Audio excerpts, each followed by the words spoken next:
கர்த்தர் நல்லவர், கர்த்தர் நல்லவர். நம்ம எடுத்து வாசிப்போமா? ஆகாய 2:7. 1091. அசைய பண்ணுவேன்,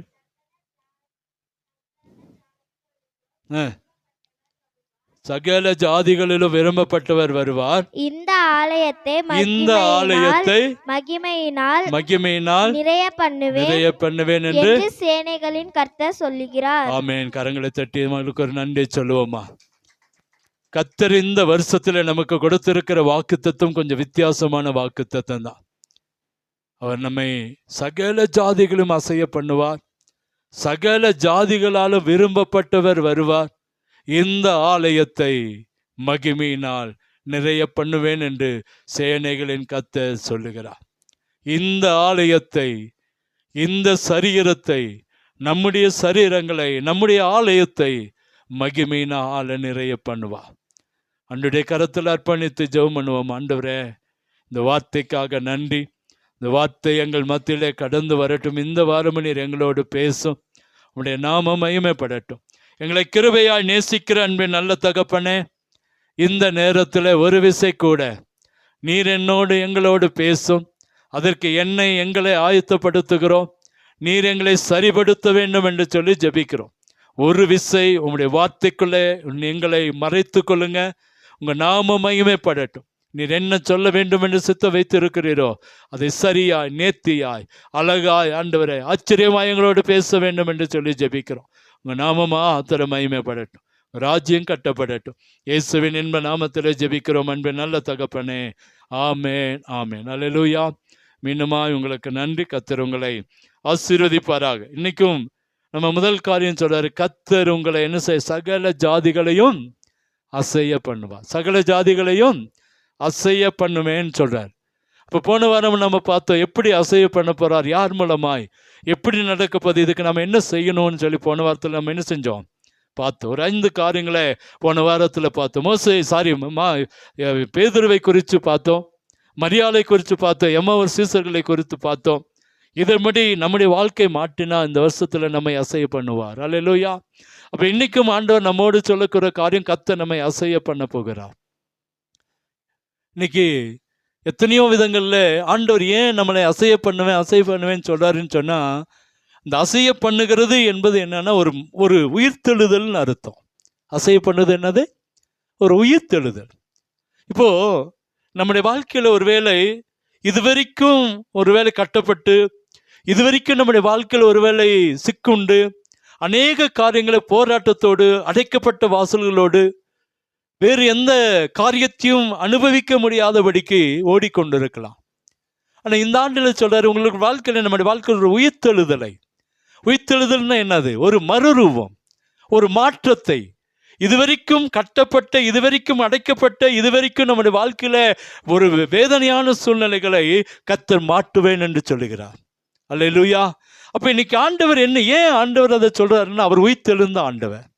அவரை கட்டி வைக்க முடியல, அவரை அடைத்து வைக்க முடியல, அவரை ஏதோ ஒரு சிறைச்சாலைக்குள்ள போட்டு வைக்க முடியல, ஒரு பாறைக்குள்ள வருது கல்லறைக்குள்ள போட்டு மூடி வைக்க முடியல. என்னதான் மூடி வச்சாலும், என்னதான் சீல் வச்சாலும், என்னதான் காவல் வச்சாலும், அதெல்லாம் கர்த்தர் உடைத்து ஜெயமா எழுந்த ஆண்டவர் நம்முடைய ஆண்டவர். அந்த ஜெயத்தை தான் அவரை நம்பி வந்திருக்கிற உங்களுக்கும் எனக்கும் கர்த்தர் கொடுக்க விரும்புகிறார். அல்லேலூயா. எந்த ஜெயம்னா, இவரை கொண்டு போய் அடைத்து அவரை அடித்து, அவரை சித்திரவதைப்படுத்தி, அவரை வெட்கப்படுத்தி, காரி துப்பி, அவர் வேண்டாத காரியங்களை செய்து, எல்லாவற்றையும் செய்து கொண்டு போய் கல்லறையில வைத்து, அடைத்து வைத்து, சீல் வைத்து, காவல் வைத்து எல்லாம் செஞ்சாங்க. ஆனா எதுவும் அவரை தடுத்து நிறுத்த முடியல. யூத சிங்கமாய், வெட்டி வேந்தனாய் கடந்து வந்தார். அந்த ஆண்டவரை நம்பி வந்திருக்கிற உங்களுக்கும் எனக்கும் இந்த ஆண்டில கர்த்தர் இந்த கிருபையை கர்த்தர் தரப்போகிறார். எந்த கிருபைய?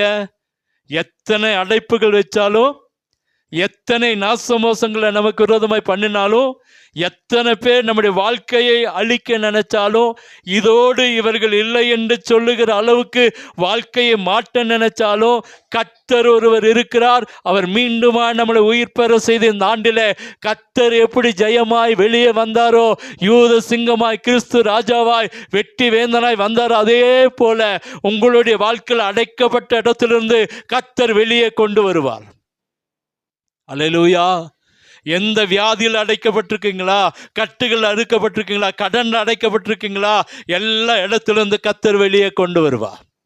ஏன்னா அவர் யூத சிங்கம்.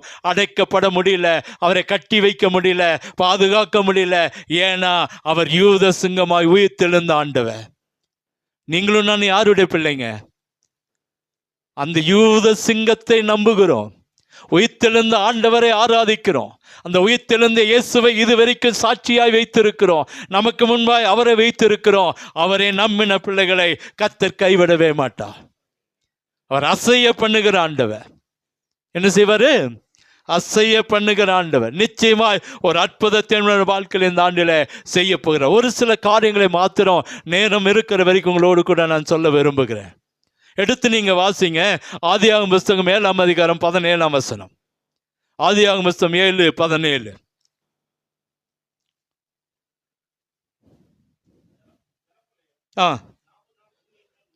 ஜல பிரளயம் 40 நாள் பூமியின் மேல் உண்டான போது ஜலம் பெருகி பேழையை கிளம்ப பண்ணிற்று, அது பூமிக்கு மேல் மிதந்தது.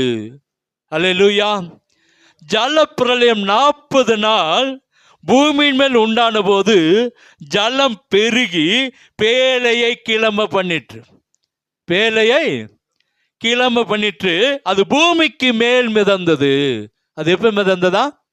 ஆண்டவர் நோவாவை பார்த்து 6ஆம் அதிகாரத்தில் நோவா கர்த்தருடைய கண்களை கிருபை கிடைக்கிறது. கிருபை கிடைத்த உடனே ஆண்டவர் சொல்ற நோவாவை பார்த்து, நோவா இங்கே வா, உனக்கு ஒரு வேலை கொடுக்க போறேன். நான் உனக்கு ஏறக்குற 500 ஆண்டுகள் 500 வயசுக்கு மேல இருக்கிற மனுஷனுக்கு ஒரு வேலையை கர்த்தர் கொடுக்கிறார். ஒரு 40 வயசு 50 வயசு இருக்கிற நம்ம கிட்ட ஒரு வேலையை கொடுக்கும் போது யோசனை பண்ணுகிறோம். ஆனா நோவா ஒரு 500 வயதை தாண்டி வரும் பொழுது நோவாவை பார்த்து கர்த்தர் சொல்ல, உனக்கு ஒரு வேலை கொடுக்கிறேன். என்ன வேலைன்னா, ஒரு பேழையை செய். என்ன வேலை? ஒரு பேழையை செய். அந்த பேழையோட அகலம் இவ்வளோ இருக்கணும், அதோட நீளம் இவ்வளோ இருக்கணும், அதோட உயரம் இருக்கணும், எந்த மரத்தில் செய்யணும், எப்படி செய்யணும், எப்படி ஜன்னல் வைக்கணும், எப்படி கதவு வைக்கணும், எல்லாவற்றையும் கர்த்தர் பட்டியலிட்டு கொடுத்தார். என்ன கொடுத்தார்? பட்டியலிட்டு கொடுத்தார். அவன் அன்னைக்கு எழுத்து இருந்ததா தெரியல, படிப்பு இருந்ததா தெரியல. ஆனால் கர்த்தர் சொன்னதை தன்னுடைய மனதில் வாங்கி கொண்டான். வேதாகமத்தில் நீங்கள் பாருங்க, நிறைய பேர் இடத்துல கர்த்தர் வேலைகளை சொல்லுகிறார். மோசேக்கு மாத்திரம்தான் ஒரு முறை எழுதி கொடுத்தார் கட்டளைகளை. இன்னொரு முறை நீயே எழுதி கொண்டார். இன்னொரு முறை நீயே எழுதிக்க, நீ தான் உடைச்சா நீயே எழுதி கொண்டார். ஆனால் நிறைய பேர் வேதத்தில் நீங்கள் வாசித்து பார்த்தீங்கன்னா அவங்களுக்கு ஒரு வேலையை கொடுக்கிறார். அந்த வேலைகளை அவர்கள் தங்களுடைய உள்ளத்தில் வாங்கி தங்களுடைய இருதயத்தில் அதை எழுதி வைத்து அதை தன்னுடைய கைகளினால தன்னுடைய சிந்தையினால அது வெளிப்பட்டதை பார்க்குறோம். நோவாவுக்கு அப்படிதான் சொல்றார். நோவாவுக்கு சொன்னாரு, அவன் அதே போல அந்த வேதத்தில் நீங்க 6ஆம் அதிகாரத்தை வாசித்து பார்த்தீங்கன்னா தெரியும். கர்த்தர் சொன்னபடியே, கர்த்தர் கற்பித்தபடியே, கர்த்தர் சொன்னது போலவே நோவா ஒரு பேழையை உண்டாக்கிட்டான். ஜனங்கள்லாம் பார்க்குறாங்க, என்னடா இவன் என்னமோ ஒரு பேழையை செஞ்சான், கடைசியில் ஒவ்வொரு மிருகத்தையும் கொண்டு போய் உள்ள வைக்கிறான், ஒவ்வொரு பறவைகளையும் கொண்டு போய் உள்ள வைக்கிறான், ஜோடி ஜோடியாக வேற பிடிச்சு பார்த்து கொண்டு போய் உள்ள வைக்கிறான். இவனுக்கு என்ன நடக்குது, என்ன ஆச்சுன்னு சொல்லி தெரியல. ஜனங்கள் பார்க்குறாங்க. அங்கே இருக்கிறவெல்லாம் சிரிச்சிருப்பான். இவன் ஒரு பெட்டி, ஒரு வீட்டை செஞ்சுட்டான், இந்த வீட்டுக்குள்ள ஒரு அறைகளெல்லாம் செஞ்சு கொண்டு போய் ஒவ்வொன்றா வைக்கிறான். இன்னைக்கு இருக்கிற ஹியூமன் ரைட்ஸும் இன்னைக்கு இருக்கிற அந்த மிருகவதை சட்டம் அன்னைக்கு இருந்திருக்காதுன்னு நினைக்கிறேன். இருந்திருந்தா அதில் கம்ப்ளைண்ட் பண்ணியிருப்பான் போல. நோவா எல்லா பறவைகளை எடுத்து உள்ளே வச்சுட்டு இருக்கிறான், எல்லாத்தையும் எடுத்து அடைச்சி வைக்கிறான்னு சொல்லி கம்ப்ளைண்ட் பண்ணியிருப்பான்னு போல. அன்னைக்கு அந்த சட்டம் இல்லாதனால நோவா தப்பிச்சிருப்பான். எல்லாத்தையும் பிடிச்சு வச்சுட்டான். கடைசியில் இவன் மனைவி, இவனுடைய 3 பிள்ளைங்க, 3 மருமக்கமார், 8 பேர் உள்ளே போயிட்டாங்க, பேழைக்குள்ளே போயிட்டாங்க. என்ன செய்யறான் இவனு தெரியல. கடைசியில் ஆண்டவர் வர்றாரு, பூட்டி சாவியை எடுத்துட்டு போயிட்டார். பூட்டி சாவியை எடுத்துட்டு போயிட்டார். உள்ள வச்சு அடைத்து கதவை சாத்திட்டார். ஜனங்களை பார்த்துருப்பான், என்னடா இவன் வந்தான், இருந்தான், நல்ல ஒரு வேலையை செஞ்சான், உள்ள போயிட்டான், கதவை சாத்திட்டான், உள்ள என்ன பண்ணிட்டு இருக்கான், உள்ள என்ன பண்ணான், தரையில வச்சிருக்கிறான், ஒரு கப்பல் போல செஞ்சிருக்கிறான், தரையில வச்சிருக்கானே. இது ஒரு ஆத்தோரத்துலயோ ஒரு கடலோரத்துல வச்சிருந்தா கூட மிதக்கும், ஒரு சமபூமியில வச்சிருக்கானே. எல்லாரும் ஆச்சரியப்பட்டான். ஆச்சரியப்பட்டான்னு விட ஜன அவன் நோவாவையும் அவனுடைய குடும்பத்தையும் சபிச்சிருப்பான். ஆனா கர்த்தர் சரியான நேரத்துல பேழையை அசைய பண்ணினார். அல்லேலூயா. இங்க பாருங்க, 40 நாள் பூமியின் மேல் ஜல பிரளயம் உண்டாச்சான். இவன் இதுவரைக்கும் பார்க்காத ஒரு மலையை கர்த்தர் கட்டளையிட்டார். யார் பார்க்காத மலை? ஜனங்கள் பார்க்காத மலை. நோவாவுமே பார்த்திருப்பானான்னு சந்தேகம்தான். நோவாவுக்கு ஒரு டவுட் இருந்துச்சு, உள்ள கொண்டு வச்சுட்டாரு. இவன் என்ன செய்ய போறாரு ஆண்டவர், இது என்ன செய்ய போறாரு, என்ன நடக்கும்னு சொல்லி தெரியல. ஆனா இங்க நடக்கிற சம்பவம் பாருங்க, 40 நாள் பூமியின் மேல் உண்டான போது ஜலம் பெருகி, இந்த மழை பெய்ய பெய்ய பெய்ய தண்ணி என்ன செய்யுது, அப்படியே பெருகுது. கொஞ்சமா இருந்த தண்ணி அப்படியே அப்படியே அப்படியே ஆயி 40 நாட்களுக்குள்ள பெருக ஆரம்பிச்சுது. பெருகி பேழைய கிளம்ப பண்ணிட்டு, பேழைய கொஞ்சம் கொஞ்சமா அந்த பேழை அசைக்கப்படாம அந்த பேழை தரையில வச்சுட்டு இது என்ன நடக்கும்னு சொல்லி தெரியாம இருந்த அந்த பேழைய கர்த்தர் கிளம்ப பண்ணினார். அது பூமிக்கு மேல என்ன செஞ்சுச்சு, கீழல்ல பூமியில மேல என்ன செய்யுது, மிதக்குது. அப்பதான் ஜனங்களுக்கு தெரிஞ்சிருக்குது இதுல ஏதோ ஒரு அற்புதம் இருக்குது, இந்த பேழையில ஏதோ ஒரு அற்புதம் இருக்குது. அல்லேலூயா. உங்க வாழ்க்கையை பார்த்து இது அசையாது, இது இதோட முடிஞ்சிரும், இதுக்கு இன்னோட முடிஞ்சிரும் சொல்லி நினைச்சு கொண்டிருக்கிற ஜனங்களுக்கு மத்தியில கர்த்தருடைய அபிஷேகம் உங்கள் வீடுகள்ல, உங்கள் குடும்பத்துல, உங்கள் பிள்ளைகள் மேல கர்த்தர் பெருக பண்ணுவார். பெருக பண்ணுகிறது மாத்திரமல்ல, அந்த அபிஷேகம் பெருகும். அந்த அபிஷேகம் பெருக பெருக நம்முடைய வாழ்க்கை, இதுவரைக்கும் அசையாம இருந்த வாழ்க்கை, இதுவரைக்கும் மிதக்காம இருந்த வாழ்க்கை, இதுவரைக்கும் நடக்காம இருந்த வாழ்க்கை, இதுவரைக்கும் நம்முடைய வாழ்க்கையில முடியாதுன்னு நினைத்த வாழ்க்கைய கர்த்தர் மிதக்க பண்ணுவார். ஜனங்களுக்கு முன்பாய் எதிர்த்த ஜனங்களுக்கு முன்பாய், ஏசின ஜனங்களுக்கு முன்பாய், வெட்கப்பட நினைத்த ஜனங்களுக்கு முன்பாய், தோற்று போக நினைத்த ஜனங்களுக்கு முன்பாய், நம்மளை அழிக்க நினைத்த ஜனங்களுக்கு முன்பாய் நம்முடைய வாழ்க்கையை கர்த்தர் மிதக்க பண்ண போகிறார். அல்லேலூயா. இந்த 2026ஆம் ஆண்டு நம்முடைய பேழையை கர்த்தர் மிதக்க பண்ணுவார். நம்முடைய பேழையை கர்த்தர் அசைய பண்ணுவார். நம்முடைய விவசாயத்தை அசைய பண்ணுவார். வேலைகளை கர்த்தர் அசைய பண்ணுவார். நம்முடைய குடும்பத்தை கர்த்தர் அசைய பண்ணுவார்.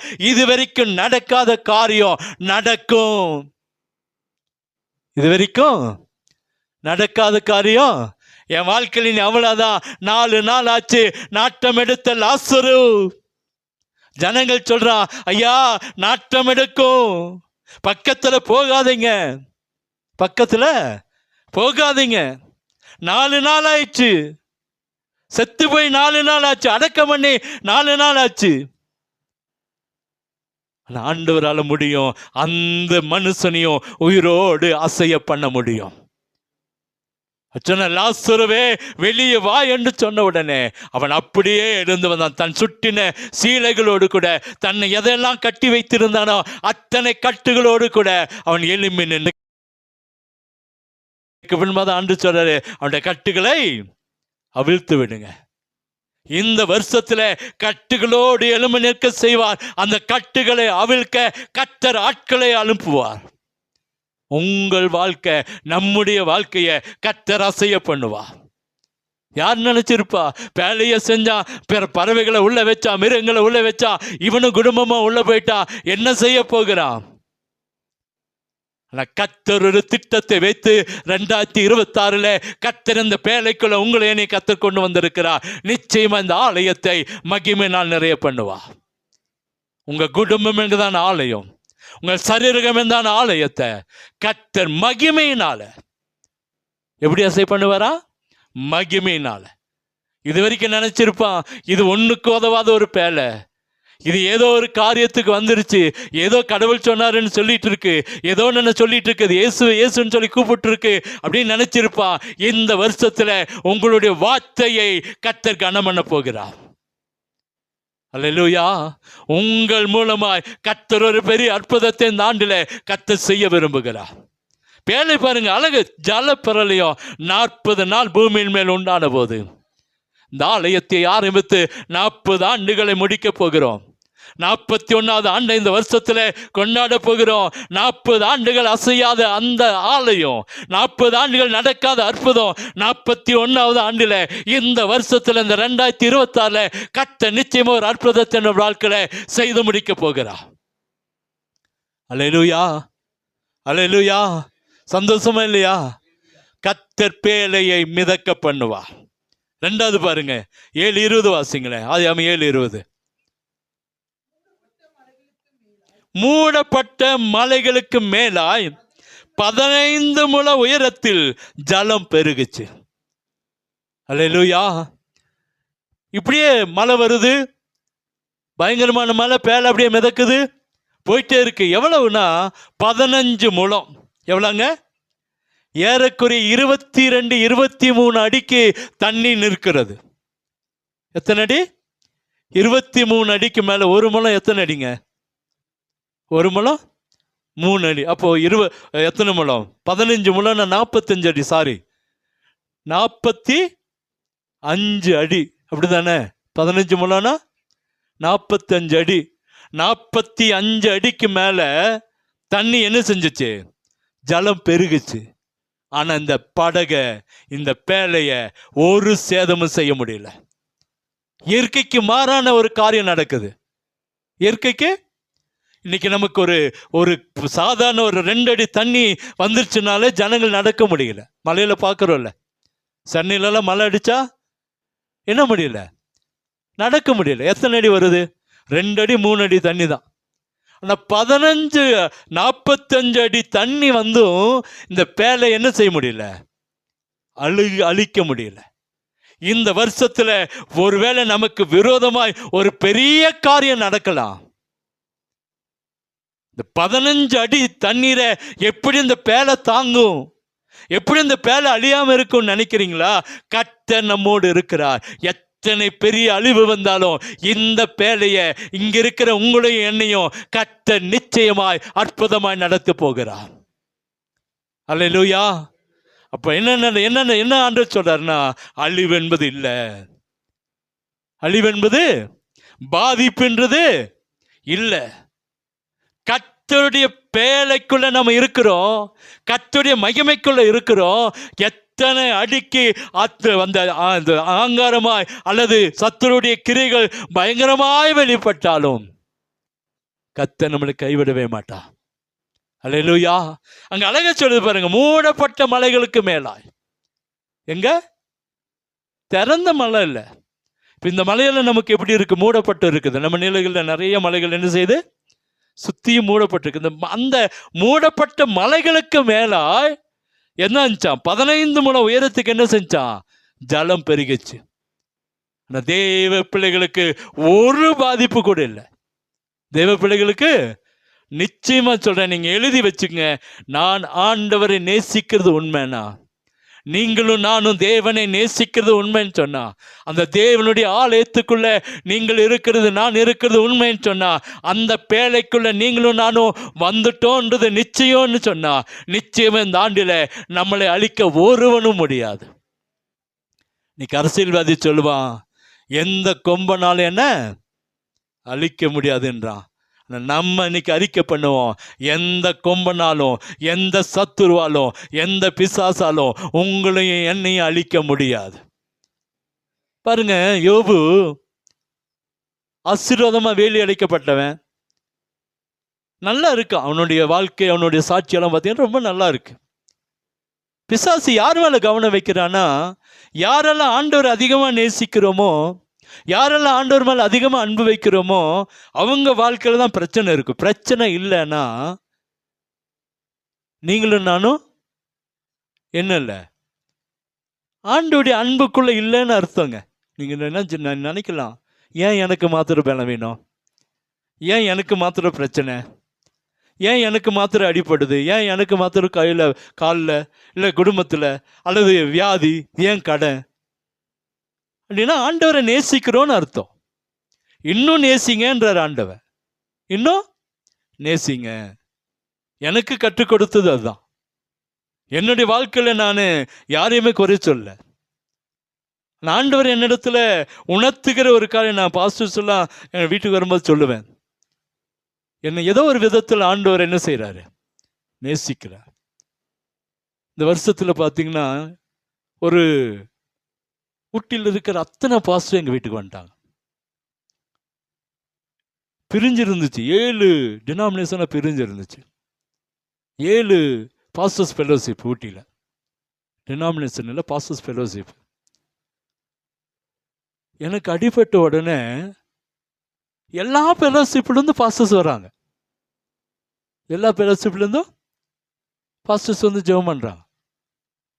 எனக்கு ஒரு பெரிய சந்தோஷம், பெரிய சந்தோஷம். எல்லாருடைய ஜெபமும் எனக்கு இந்த வருஷத்தில், இத்தனை வருஷம் இல்லைங்க, இத்தனை வருஷத்தில் என்னோட ஊழியத்தில் 26 வருஷம் முழு டைம் ஃபுல் டைமாக வந்து என்னோட ஊழியத்தின் பாதை ஒரு 30 வருஷம் இருக்கும். ஆனால் முழுசாக சபை பொறுப்பெடுத்து வந்து 26-27 வருஷம் ஆச்சு. இந்த 27 வருஷத்தில் இல்லாத ஜெபம் இந்த வருஷத்தில் கர்த்தர் எனக்கு கொடுத்தார். அப்போ ஏதோ நோக்கம் இருக்கும் இல்லைங்களா? எல்லாரும் எங்கள் வீட்டில் எல்லாத்துக்கும் கூப்பிட்டு டீ கூட எங்களால் கொடுத்துருக்க முடியாது. வெளியெல்லாம் பார்த்தா என்ன செஞ்சுருப்போம், பாஸ்டர்ஸ்க்கு ஒரு டீ கொடுத்துருக்க முடியுமா?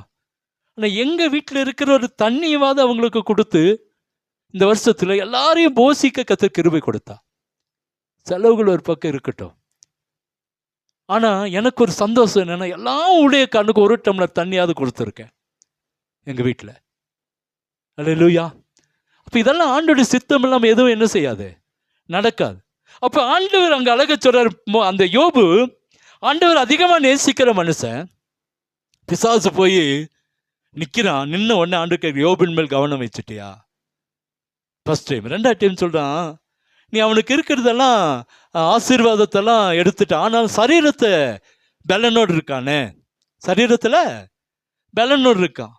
அப்போ ஆண்டு சொல்ல, சரீரத்தை தொடணும், ஆனால் ஆத்துமாவை என்ன செய்யக்கூடாது, தொடக்கூடாது. உனக்கு அந்த உரிமையை இல்லை. பாருங்க, அப்போ நம்மளை ஆண்டவர் எத்தனை விதமான சத்துரு வரட்டுங்க, 15 முழம் அந்த தண்ணீர் பெருக்கு வந்தாலும் என்ன செய்ய முடியல, நோவாவுடைய பேழையை கவிழ்க்க முடியல, உள்ளிருந்த ஜனங்களை கவிழ்க்க முடியல. ஒரு சின்ன பறவையை கூட, ஒரு சின்ன எறும்பை கூட அழித்து போட முடியல. உங்க வீட்டில் இருக்கிற ஒரு சின்ன துரும்ப கூட இந்த வருஷத்துல சத்துரு தொட முடியாதுங்க. அல்லேலூயா. சந்தோஷமா இல்லையா? வீட்டில் இருக்கிற ஒரு சின்ன துரும்ப கூட அவனால தொட முடியாது. நம்மளை தொட முடியுமா அப்போ? அல்லேலூயா. அடுத்தது பாருங்க, 7:22. ஆதியாகமம் 7:22.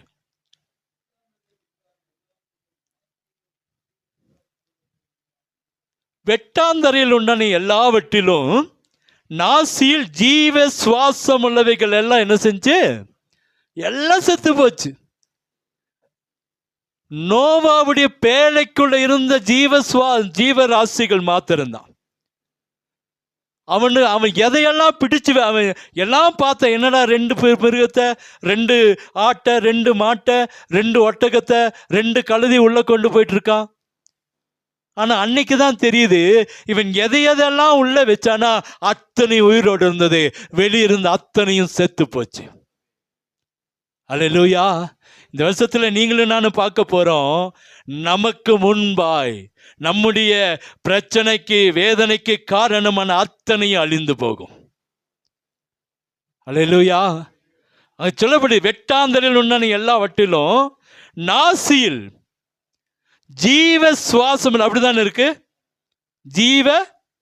ஜீவ சுவாசம் எல்லாம் மாண்டு போயின, எல்லாம் செத்து போச்சுங்க. பேழைக்குள்ள இருந்தது மாத்திரம் காப்பாற்றப்பட்டது. அல்லேலூயா. உங்களை நம்பி உங்க வீட்டுக்குள்ள வருகிற, இந்த சபையை நம்பி சபைக்குள்ள வருகிற, நம்மை நம்பி நமக்குள்ள வந்து நிற்கிற எல்லாரும் இந்த வருஷத்துல உயிரோடு இருப்பாங்க. இதுக்கு விரோதமா எழும்புகிறவர்களை கர்த்தர் ஒன்றும் இல்லாமல் ஆக்குவார். எல்லாம் ஆண்டு போச்சு. அதுக்குன்னு உலகத்துல சாபம் கொடுக்கிறோம்னு நினைச்சிடக்கூடாது. ஜனங்களை அழிக்க நம்ம அல்ல, உங்களுக்கு விரோதமாய், நமக்கு விரோதமாய், நம்ம சபைக்கு விரோதமாய் யாரெல்லாம் எழும்புறானோ அத்தனை பேரும் ஆண்டு போவான். அல்லேலூயா. அடுத்தது பாருங்க 7:21.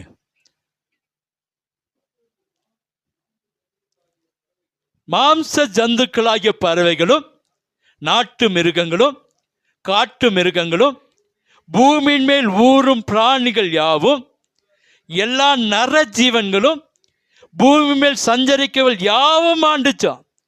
மேல நாசியில ஜீவ சுவாசம் எல்லாம் ஆண்டு போச்சுன்னு வாசிக்கிறோம். கீழே பாருங்க, மாம்ச சந்துக்கள், மாம்ச ஜந்துக்கள், பறவைகள் ஒவ்வொன்றா சொல்றாரு. அங்க மொத்தமா சொல்லிட்டீங்க சொல்றாரு. மாம்ச ஜந்துக்கள் ஆகிய பறவைகளும், பறவை ஒரு பறவை எல்லா பறவைகளும், நாட்டு மிருகங்களும் காட்டு மிருகங்களும் பூமி மேல் வரும் பிராணிகள் யாவும் எல்லா நர ஜீவன்களும் பூமி மேல் சஞ்சரிக்கிறவைகள் யாவும் மாண்டன. அல்லேலூயா. நமக்கு விரோதமாய் உருவாக்கப்படுகிற எல்லா ஆயுதங்களையும் கர்த்தர் உடைத்து போடுவார். அதுதான் அதோட சுருக்கம். நமக்கு விரோதமாய் உருவாக்கப்படுகிற எல்லா ஆயுதமும் ஒண்ணுன்னு இல்லைங்க, எல்லாம் பறவையா மிருகமா எந்த காரியம். இன்னைக்கு நிறைய பேர் பண்ணி தலையெடுத்து சூனியம் பண்ற ஆட்களை பார்த்துருக்கிறோமா இல்லையா? பறவைகளை வச்சு என்ன செய்யறாங்க? சூனியம் வைக்கிறான். சாதாரண பறவையோட முட்டையை வச்சு என்ன செய்யறான்? சூனியம் வைக்கிறான். அப்படி எந்த காரியங்கள் எழும்பினாலும் கர்த்தர் உடைத்து போடுவார். அல்லேலூயா. ஒரு வீட்டில் ஒரு வாசப்படியில் எத்தனை பேர் இருந்தாங்களோ தெரியல, ஒரு வீட்டுக்குள்ளே போய் ஜெபம் பண்ணிட்டு இருக்கோம். ஆண்டவர் உணர்த்துறாரு, 2 இடத்துல சூனியம் வைக்கப்பட்டிருக்கிற, தோட்டத்திலும் அவங்க வீட்லேயும். இப்போ வீட்டுக்குள்ளே தான் நிற்கிறோம். வீட்டுக்குள்ளே அப்படி எதுவும் இருக்கிற மாதிரி எனக்கு தெரியல.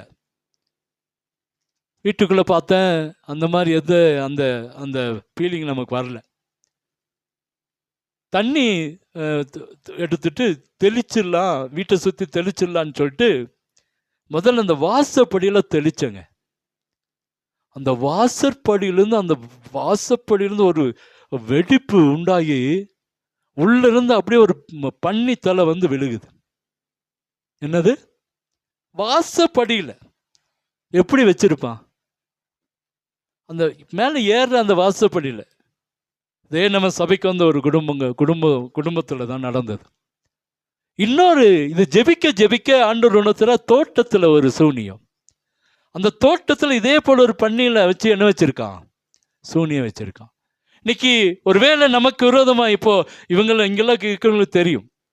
ஒரு நாள் சிஸ்டர் செல்ல மாஸ்டர் அவங்க, ஐயா உடனே ஓடி வாங்க அப்படின்னா நானும் வந்தா பச்சை ரத்தத்துல தோட்டத்தை சுத்தி அப்பதான் ஒரு கோழி அறுத்து தோட்டத்துல வீசிட்டு போயிருக்கான். அவங்களுக்கு தெரியும், இன்னைக்கு அவங்களுக்கு ஞாபகம் இருக்கும். அப்போ அது அவங்கள எந்த பாதிப்பும் கொண்டு வரல, இது வரைக்கும் கொண்டு வந்துச்சாமா? கொண்டு வரல. ஏன்னா நம்ம தேவனுடைய பிள்ளைகள். ஒரு ஐயா, ஒரு சூப்பர்வைசர் எஸ்டேட்ல ஃபீல்டு ஆஃபீஸர், அவர் ஒரு நாள் காலையில் 5 மணிக்கு என்னை கூப்பிட்றாரு. ஃபஸ்ட்டு கொஞ்சம் வீட்டிட்டு வாங்க. என்ன ஏன்னா கொஞ்சம் வந்து பாருங்க. இப்போ நான் அந்த 6 மணி பஸ்ஸு ஃபஸ்ட்டு அந்த 6 மணி பஸ்ஸை பிடிச்சி போய் அங்கே இறங்கி வீட்டுட்டு போகிறேன். வீட்டு வாசலில் ஒரு கோழி அறுத்து வீட்டு வாசலில் ஒரு சூனியத்தை வச்சுட்டு போயிருக்கான். அவர் கதவை திறந்து பார்த்த உடனே உள்ளே போயிட்டார். இப்போ ஜெபம் பண்ணோம். இப்போ ஏன் இதெல்லாம் நான் சொல்கிறேன்னா, இந்த வருஷத்தில் மாம்ச ஜந்துக்களா ஆகிய பறவைகளாகட்டும், நாட்டு மிருகங்களாகட்டும், காட்டு மிருகங்களாகட்டும், பூமியின் மேல் ஒரு பிராணிகள் எதவா இருந்தாலும் சரி, நமக்கு விரோதமாக உருவாக்க முடியாது. நமக்கு விரோதமா. ஏன் அப்படின்னா தேவனுடைய பேழைக்குள்ள இருக்கிறோம். எங்க இருக்கிறோம்? அடுத்தது ஒரு வசனத்தை வாசிங்க, 7:23 வாசிங்களேன். மனுஷர் முதல் மிருகங்கள், ஊரும் பிராணிகள். பாருங்க, இங்க கொஞ்சம் வித்தியாசமா சொல்றாரு. மனுஷர் முதல், மனுஷன் அங்க மேல காட்டல, ஆனா இங்க மனுஷனே காட்டுறாரு பாருங்க. மனுஷர் முதல் மிருகங்கள், ஊரும் பிராணிகள், ஆகாயத்து பூமியின் மேல் இருந்த உயிருள்ள வஸ்துக்கள் யாவும். வஸ்துக்கள் யாவும், வஸ்துக்கள்னு என்னங்க? சொத்து, வஸ்துக்கள். ஒரு பொருள் கூட என்னல்ல இல்லாம அழிந்து அவைகள் பூமியில் இராதபடிக்கு நிக்கரகமாயின. நோவாவும், நல்லா கேட்டுங்க, நோவாவும் அவனோடு பேழையில் இருந்த உயிர்களும் மாத்திரம் காக்கப்பட்டது. அல்லேலூயா. அழகா சொல்ற, நோவாவும் நீங்களும் நானும் இந்த பேழைக்குள் இருக்கிற இத்தனை உயிர்களும், நம்முடைய குடும்பங்களுடைய உயிர்களும் காக்கப்படும். அழகா சொல்லப்பட்டது பாருங்க. நோவாவும் அவனோடு பேழையில் இருந்த உயிர்களும் மாத்திரம், அப்படிதானே இருக்கு பைபிள்ல. உயிர்களும் மாத்திரம் காக்கப்பட்டது. அல்லேலூயா. இந்த பேழைக்குள்ளே, இந்த குடும்பத்துக்குள்ளே, உங்கள் வாழ்க்கையிலே, உங்கள் குடும்பத்தில் இருக்கிறவர்கள் காக்கப்படுவாங்க. ஒரு அழிவும்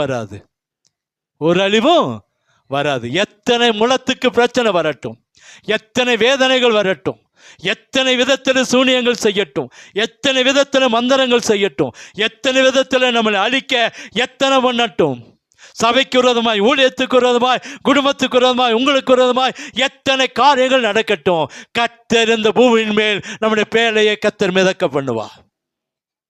மிதக்கும். இந்த ஆண்டில் நம்முடைய குடும்பம் செழிக்கும். இந்த ஆண்டில் உங்க வியாபாரம் செழிக்கும். இந்த ஆண்டில் உங்க விவசாயம் செழிக்கும்.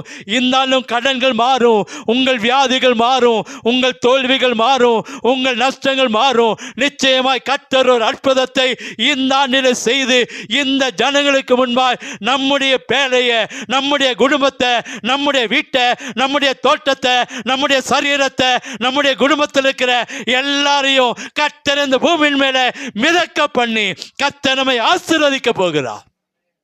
கண்களை மூடுவோமா? இதுவரைக்கும் மிதக்காத, இதுவரைக்கும் நடக்காத, இதுவரைக்கும் எதிர்பார்த்து ஏமாந்து போன அத்தனை காரியங்களையும் கர்த்தர் இந்த ஆண்டிலே 2026 கர்த்தர் செய்து முடிப்பா. நிச்சயமா நம்முடைய பேழையை மிதக்க பண்ணுவா. ஜனங்கள் பார்க்கிறானா மிதக்கலன்னு, ஒன்னும் நடக்கலன்னு சொல்றேன்னா, கர்த்தர் உங்கள் வாழ்க்கையில இந்த வருஷத்துல அந்த கண்களுக்கு முன்பாய் நம்முடைய பேழை மிதக்கும். தலைமையில கை வச்சு சொல்லுங்களேன், ஆண்டவரே, என்னுடைய குடும்பம் இந்த வருஷத்துல நீர் மிதக்க பண்ணுவீரையா. அழிவுக்கல்லப்பா ஆண்டவர், அழிந்து போக மிதக்கல்லப்பா. ஜனங்களுக்கு முன்பாய் எங்க குடும்பத்தை மிதக்க பண்ணுவீர், எங்க விவசாயத்தை மிதக்க பண்ணுவீர், எங்க தோட்டத்தை ஆசீர்வாதமாய் மாற்றுவீர், எங்க குடும்பம் ஆசீர்வாதமாய் மாறும், எங்க பிள்ளைகள் ஆசீர்வாதமாய் மாறுவாங்க. எங்க பிள்ளைகளுக்கு விரோதமாய் கட்டா, எங்க பிள்ளைகளுக்கு விரோதமாய் மந்திரமா, எங்க பிள்ளைகளுக்கு விரோதமாய் கடனா, எங்க பிள்ளைகளுக்கு விரோதமாய் பிரச்சனையா, எங்க குடும்பத்துல எங்க பிள்ளைகளுக்கு விரோதமாய் போராட்டமா, கர்த்தர் இந்த ஆண்டில உடைத்து போடுவார். எழுதி வச்சுக்குங்க. உங்க பிள்ளைகளுக்கும் உங்களுக்கும் விரோதமாய் உருவாக்கப்படுகிற எல்லா ஆயுதங்களும் மாண்டு போகும், அழிந்து போகும், நிக்கரகமாகும். அதே வசனத்துல, அதே அதிகாரத்துல வாசிக்கிறோம், எல்லாம் நிக்கரகமாயின. பயப்படாதீங்கம்மா, ஐயா பயப்படாதீங்க, தம்பி பயப்படாதீங்க, தங்கச்சி பயப்படாதீங்க, யார் இந்த வருஷத்துல பயப்பட வேண்டாம். கர்த்தர் நம்முடைய பேழையை ஆசீர்வாதமாக மிதக்க பண்ணுவா. தலைமையில கவிச்சு ஒரு அறிக்கை பண்ணுங்க. ஆண்டவரே, இந்த பேழைக்குள்ள எங்களை கொண்டு வந்ததுக்கு நன்றி.